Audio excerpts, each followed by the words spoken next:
I should have known better than to accept the Thanksgiving invitation from my in-laws. 2 years of marriage to James Anderson hadn't changed his family's opinion of me, the lowly secretary who had somehow tracked their golden boy. The Anderson family mansion loomed before us, its Victorian architecture a testament to old money and older prejudices. James squeezed my hand as we walked up the marble steps. "It'll be different this time, Kate," Mom promised to behave. I smoothed down my Chanel dress, the one thing I'd allowed myself to splurge on from my secretary's salary, and forced a smile. If only they knew. The door swung open to reveal Margaret Anderson, my mother-in-law, dressed in what she probably thought was casual attire, a designer sweater set adorned with her signature pearls. "James, darling," she exclaimed, embracing her son while barely acknowledging my existence.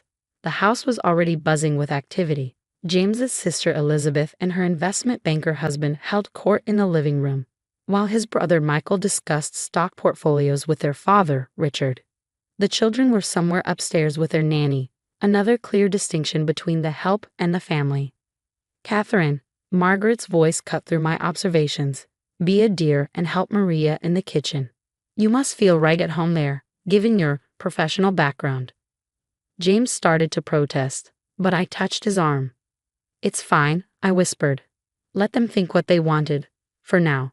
The kitchen was chaos, with Maria, their longtime housekeeper, trying to manage multiple dishes at once. I genuinely enjoyed helping her, remembering my own days of working 3 jobs to put myself through business school. Maria shot me a sympathetic look as I rolled up my sleeves. "Mrs. Kate," she whispered, "you shouldn't be here. Your family." I winked at her. "Don't worry about me, Maria. Things have a way of working themselves out." An hour later, Margaret swept into the kitchen. "We're ready to eat. Catherine, we've arranged special seating this year." The dining room was a picture of old-world elegance with its crystal chandelier and antique mahogany table. But Margaret wasn't leading me there. Instead, she gestured to a small plastic table set up in the corner, complete with cartoon character plates and tiny chairs. "Since you're more comfortable with a simpler setting, we thought you'd prefer to sit with the children. Plus, the adults will be discussing business matters that might be over your head, dear." The room fell silent. James stood up, his face reddening. "Mother, that's enough." But before he could continue, my phone rang. The familiar ringtone made me smile. I'd been waiting for this call. "Excuse me," I said, maintaining my composure. "I need to take this. It's about a rather important acquisition." Margaret rolled her eyes. "Really, Catherine, taking work calls at Thanksgiving? I know secretary work never ends, but surely your filing can wait." I put the phone on speaker. "Go ahead, Jennifer." "Madam President, I apologize for interrupting your holiday, but the board needs your immediate approval. The Anderson Manufacturing acquisition is ready to proceed. As CEO of Sterling Industries, your signature is required to finalize the purchase." The crystal glass in Richard Anderson's hand crashed to the floor. Margaret's face drained of color as she gripped the back of a chair for support. "The papers are being sent to your tablet now," Jennifer continued. "Once signed, Sterling Industries will officially own 51% of Anderson Manufacturing. Oh, and the press release about your Forbes cover story is scheduled for tomorrow morning. Shall I delay it, given the holiday?" I looked around the room at the shocked faces of my in-laws. Elizabeth had stopped mid-sip of her wine, the glass frozen halfway to her mouth. Michael's carefully crafted mask of superiority had cracked wide open. And Richard, my father-in-law, looked like he'd seen a ghost. "No need to delay anything, Jennifer. In fact, please inform the board I'll be making some immediate changes to the company structure." I turned to face my father-in-law, starting with the CEO position. "I believe retirement might be calling, wouldn't you say, Richard?" James moved to stand beside me, wrapping an arm around my waist. The pride in his eyes made all the months of hiding worth it. He kept my secret, understanding why I needed to maintain the facade while the acquisition was in progress. "I don't understand," Margaret stammered. "You're just a secretary." "No, Margaret, I was a secretary years ago, while putting myself through business school at night. Then I built Sterling Industries from the ground up. But when I met James at that charity gala, I chose to keep that quiet. I wanted to know if your son could love me for me, not my net worth." I walked over to the children's table and picked up one of the cartoon plates. I think I'll pass on the special seating arrangement, but I would love to discuss business over dinner. After all, I am now your boss." The silence in the room was deafening. My phone buzzed again. Another message from Jennifer about the acquisition. Looking at the Anderson family's stunned faces, I realized this Thanksgiving would indeed be one for the records. And we hadn't even served the turkey yet. The next 30 minutes were a study in barely contained chaos. Margaret fled to the kitchen, claiming she needed to check on the turkey, though the rhythmic clinking of ice against crystal suggested she was fixing herself a much-needed drink. Richard had aged 10 years in 10 minutes, slumped in his chair, staring at his phone as Anderson Manufacturing's stock price began to shift with the first whispers of the acquisition. Elizabeth, ever the social climber, executed the fastest attitude adjustment I ever witnessed. "Kate, darling," she cooed, patting the seat next to her. "You simply must tell us all about Sterling Industries. To think we've had such a powerful businesswoman in the family all this time." "Yes," Michael chimed in, straightening his tie. "I actually have some excellent investment opportunities I'd love to discuss." "Not now, Michael," James cut in, his voice firm. "This is still Thanksgiving dinner, not a board meeting." Maria appeared with the turkey, followed by a visibly rattled Margaret. My mother-in-law's hands trembled as she took her seat, her perfect French manicure clicking against her water glass.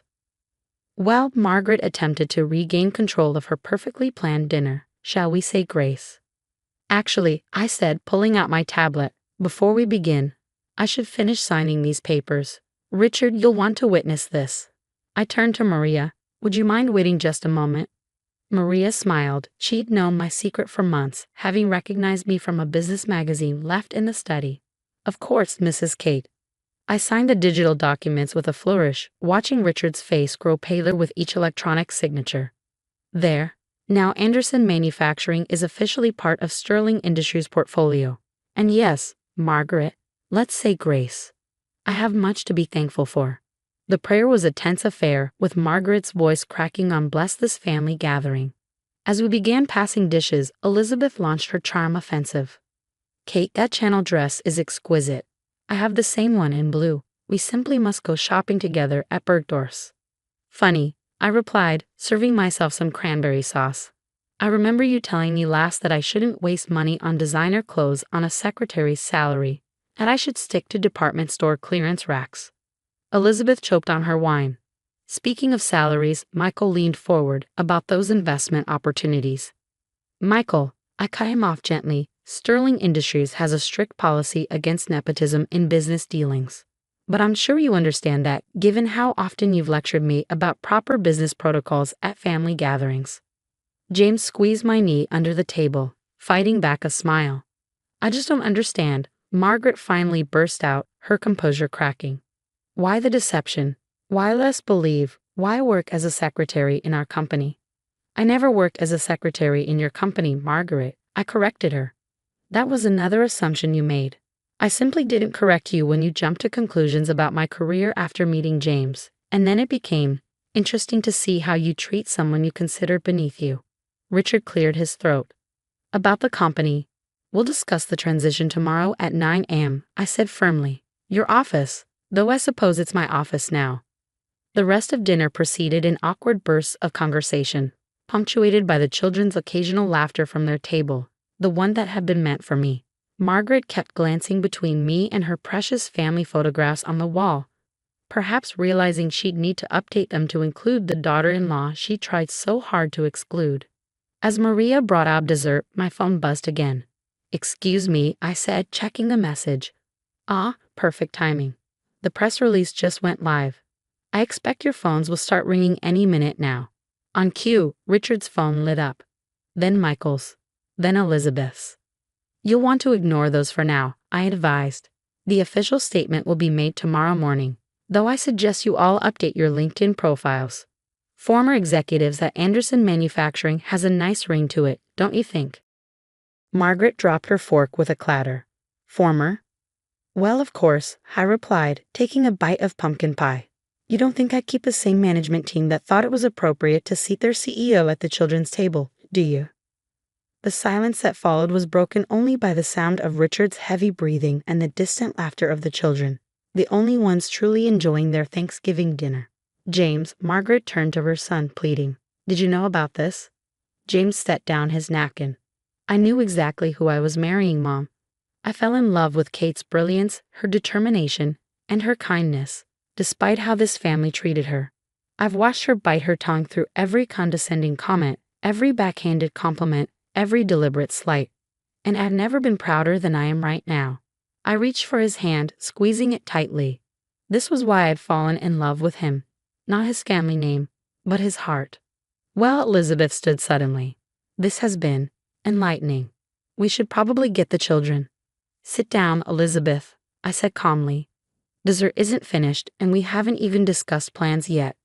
After all, we're family." The look of horror on their faces almost made the past 2 years of subtle humiliation worth it. Almost. The weeks following Thanksgiving brought changes that sent shockwaves through the Anderson family's carefully ordered world. Richard cleared out his office without fanfare, his prized golf trophies and family photos packed away in bankers' boxes. Elizabeth's husband suddenly found his investment firm losing clients, though unsure it was just a coincidence that many were Sterling Industries partners. Michael's investment opportunities dried up once word spread about the acquisition. But it was Margaret who struggled most with the new reality. Her carefully curated social circle buzzed with the news. The daughter-in-law she'd so publicly snubbed was now featured in Forbes magazine. Her company's success splashed across financial headlines. 2 weeks before, I received an unexpected visit at my new office, formerly Richard's sanctuary of mahogany and leather. "Catherine."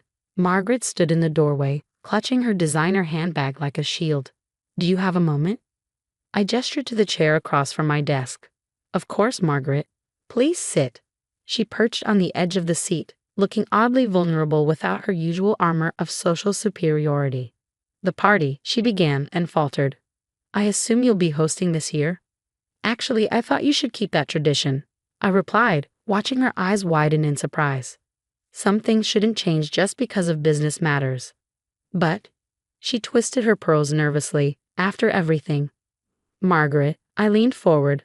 "I didn't buy Anderson Manufacturing for revenge. I bought it because it was a smart business decision. The company needed new leadership and fresh capital. The fact that it belonged to my in-laws was, let's call it, an interesting coincidence." "The children's table," she blurted out. "I was horrible to you." "Yes, you were," I agreed calmly. "For 2 years, you treated me like an intruder, a gold digger, someone beneath you. But here's what you never understood. Success isn't about which table you sit at. It's about what you bring to it." Tears welled in her perfectly made-up eyes. "I've lost everything. My standing in the community, my friends." "No, Margaret, you've lost the illusion of power. There's a difference." I handed her a tissue. "But you haven't lost your family, not if you don't want to." She dabbed at her eyes carefully. "How can you even suggest that after how we treated you?" "Because unlike you, I don't measure people's worth by their bank accounts or social status." I pulled out a folder. "Here's my gift to you early." Inside was a contract naming her the head of the Anderson Family Foundation, a new charitable organization I'd established using a portion of the acquisition funds. "You always had a talent for social organizing," I explained. "Now you can use it to actually help people instead of just impressing them." Margaret stared at the papers, her hands shaking slightly. "I don't deserve this. Consider it a second chance, something everyone deserves, even mothers-in-law who serve their CEOs on cartoon plates." A small laugh escaped her, possibly her first genuine one in weeks. As she left my office, she paused at the door. "The party? Will you and James come?" "Of course. But this time, I'll sit at the adult table." The party was different that year. Gone were the obvious displays of wealth and status seeking. Elizabeth helped serve drinks instead of ordering servers around. Michael actually spoke to people instead of networking. And Margaret, to everyone's shock, announced the Foundation's first initiative, a scholarship program for underprivileged students pursuing business degrees. As I watched my mother-in-law actually smile, genuinely smile. While describing the scholarship, James wrapped his arm around me. "You know," he whispered, "you could have told them the truth at any time. You could have crushed them completely." "True," I agreed, sipping my champagne. "But sometimes the best revenge is showing people a better way to live." Later that evening, I found Maria in the kitchen, supervising the cleanup. "Mrs. Kate," she smiled, "look what I saved." She pulled out one of the cartoon plates from Thanksgiving. "A reminder," I laughed, "of why you should never judge someone by where they sit." "No," Maria corrected me, her wise eyes twinkling. "A reminder that sometimes the kids' table has the best view of everyone's true colors." I took the plate home and hung it in my office, a colorful reminder among the awards and business degrees, because success isn't just about climbing to the top. It's about remembering every step that got you there, even the ones that came with cartoon characters and plastic chairs. And Margaret, she still hosts Thanksgiving, but now there's only one table, big enough for everyone, regardless of their title or tax bracket, though I did notice she's switched to paper plates for everyone. "Something about starting fresh," she says. "After all, sometimes the biggest changes start with the smallest things, like where you sit at dinner, and who you become when life serves you a different kind of plate."